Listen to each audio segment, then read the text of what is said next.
మంచిర్యాల జిల్లా నగరపాలక సంస్థ పరిధిలోని 60 డివిజన్ల అభివృద్ధిపై ఎమ్మెల్యే కొక్కిరాల ప్రేమ్ సాగర్ రావు దిశానిర్దేశం చేశారు. నిన్న సాయంత్రం మున్సిపల్ కార్యాలయంలో కార్పొరేటర్లు అధికారులతో ఆయన సమావేశమయ్యారు. ప్రతి డివిజన్ను తమ సొంత ఇళ్లుగా భావించి వార్డు ఆఫీసర్లు పనిచేయాలని ఆయన సూచించారు.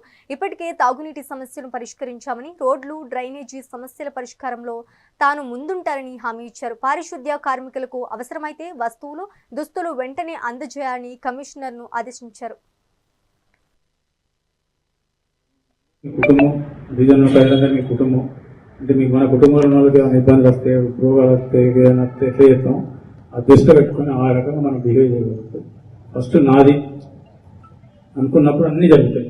ఫస్ట్ మైండ్లోకి వెళ్ళి ఏదో నౌకరీ చెప్తానా, గవర్నమెంట్ జీతం ఇస్తాను, తీసుకుంటాను, ఆడ పోతానా, కనబడతానా, వస్తాను, ఫోటోలు ఇస్తాను, అయిపోయింది, కాగితాలు పెడుతాను, ఏదో బిల్ కలెక్షన్ చేయమంటే, ట్యాక్స్ కలెక్షన్ చేయమంటే 2 నెలలకి ఇప్పుడు కలెక్షన్ చేసి అప్లై చెప్పి మా డ్యూటీ అయిపోయింది కాకుండా ఈ యొక్క డ్యూటీ కాకుండా సొంత ఇంటి పని చేసుకున్నప్పుడు, సొంత కుటుంబాన్ని చేసుకున్నప్పుడు చాలా మార్పులు వస్తాయి. అంటే మీ శక్తి మీకు కుదరదు. మీ శక్తి అంటే సైన్స్ ప్రకారం గొప్ప మేధావులు ప్రపంచంలో నెంబర్ 1 నిలిచిన వాళ్ళు కూడా వాళ్ళకు ఉన్న శక్తులు 50% వాడినోళ్ళే ఉన్నారు. ఇంతవరకు 100% మనం 100% వాడితే మా అందరం భగవంతులను దాటిపోవచ్చు. అది వాడను, కానీ 50% వాడితేనే అంటున్నారు. మన శక్తి, మీరున్న శక్తి నాకు ఇప్పుడు మీరు చెప్పిన మీ అందరు అయిన తర్వాత 10% కూడా మీ శక్తి మీకు వాడతలేదు. ఫస్ట్ థింగ్ మనం సమస్యలు, డిఫరెంట్ సమస్యలు లేకుండా లేవు సమస్యలు